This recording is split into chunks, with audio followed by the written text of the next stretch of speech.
ഒരു വിവാഹം ഉറപ്പിക്കുന്ന സമയത്ത് ആദ്യം നിശ്ചയം അല്ലെങ്കിൽ മനസ്സമ്മതം അല്ലെങ്കിൽ നിക്കാഹ് എൻഗേജ്മെൻറ്റ് കഴിയും. ഈ എൻഗേജ്മെൻറ്റ് കല്യാണത്തിൻ്റെ മുമ്പ് അല്ലെങ്കിൽ കല്യാണം കഴിഞ്ഞ ഉടനെയാണെങ്കിലും ഉണ്ടാകുന്ന ഒരു പ്രശ്നമാണ് ഞാൻ സൂചിപ്പിക്കുന്നത്. നിക്കാഹ് കഴിഞ്ഞ് അല്ലെങ്കിൽ മനസ്സമ്മതം എൻഗേജ്മെൻറ്റ് കഴിഞ്ഞ് ആ പെൺകുട്ടിക്ക് ഐഫോൺ തന്നെ കൊടുക്കണം എന്ന് പറഞ്ഞ് വാശി പിടിക്കുക, അല്ലെങ്കിൽ ഐഫോൺ തന്നെ എക്സ്പെക്റ്റ് ചെയ്യുന്ന ഒരു പുതിയ തലമുറ വളർന്നു വന്നിട്ടുണ്ട് നമ്മുടെ നാട്ടിലൊക്കെ. അതായത് ഭർത്താവ് ഏത് ഫോണാണ് തരുന്നത് എന്ന് നോക്കാൻ വേണ്ടി ഈ പെൺകുട്ടിയുടെ എല്ലാവരും കാത്തിരിക്കുകയാണ്. എടി നിനക്ക് ഏത് ഫോണാണ് കിട്ടി? ഐഫോൺ 16 Pro Max തന്നെ കിട്ടിയോ? അല്ലെങ്കിൽ ലേറ്റസ്റ്റ് എന്താ കിട്ടിയത്? ഐഫോൺ കിട്ടിയാൽ ആ ഒരു ഉഷാറാണ്. ഐഫോൺ അല്ല തന്നതെങ്കിൽ സാംസങ്ങിന് എത്ര വലിയ ഫോണായിട്ടും കാര്യമില്ല, അല്ലെങ്കിൽ അത്ര വില പിടിപ്പുള്ള അയാളുടെ സാലറിക്ക് അനുസരിച്ച് ഒരു നല്ല ഫോൺ കൊടുത്തിട്ടുണ്ട്. ഈ പെൺകുട്ടിക്ക് അത്യാവശ്യത്തിന് ഉപയോഗിക്കാൻ നല്ല സംവിധാനങ്ങളുള്ള ഫോണൊക്കെ കൊടുത്തിട്ടുണ്ടായിരിക്കും. പക്ഷെ അതൊന്നും പോരാ.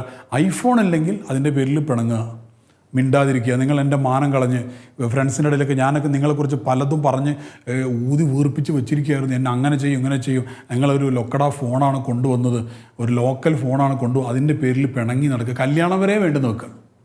ഇതൊക്കെ നമുക്ക് എവിടെ നിന്ന് കിട്ടിയത്? അതൊക്കെ നമ്മുടെ മക്കളെ, എൻ്റെ ശബ്ദം കേൾക്കുന്ന യുവാക്കളുണ്ടെങ്കിൽ യുവതികൾ, അതൊക്കെ ചെറുപ്പത്തിൽ നമ്മുടെ പ്രിയപ്പെട്ട ഭർത്താവാണെങ്കിൽ ആ ഭർത്താവിന് ഏത് ഫോണാണോ തരാൻ അത് സന്തോഷത്തോടെ, അതല്ലേ സ്നേഹം എന്ന് പറയുന്നത്.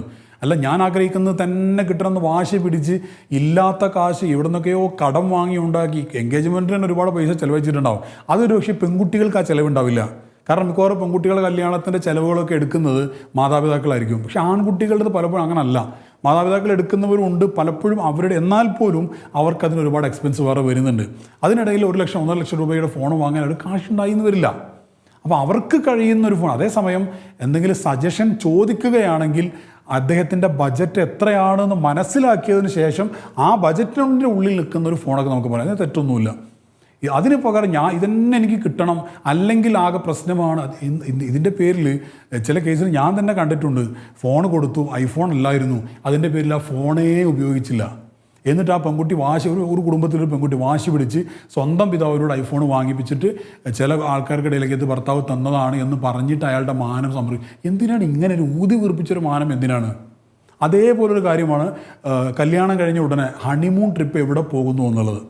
ഞങ്ങൾ സ്വിറ്റ്സർലൻഡിലാണ് പോകുന്നത്. ഭയങ്കര സംഭവം. ഞങ്ങൾ മൂന്നാറാണ് പോയത്, പിന്നെ ലോക്കൽ. അതെന്താ അതിൻ്റെ മാനദണ്ഡം എന്താ? എവിടെ സ്ഥലം കാണുന്നു എന്നുള്ളതല്ല അതിൻ്റെ പ്രത്യേകത. ആ സമയത്ത് ഇമ്പോർട്ടൻസ് അതല്ല. ഒന്നിച്ച് 2, 3, 4, 5 ഒരാഴ്ചയൊക്കെ ചിലവഴിക്കുന്നു എന്നുള്ളതാണ്. അത് എവിടെയായാലും കുഴപ്പമില്ല.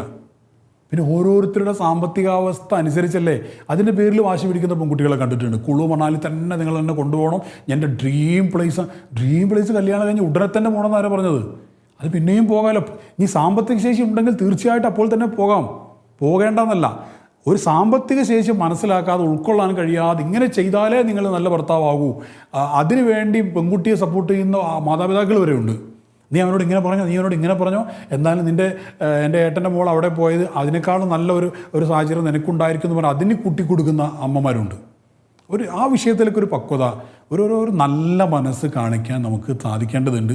പുതിയ തലമുറ അതിലേക്ക് വളർന്നു വരേണ്ടതുണ്ട്.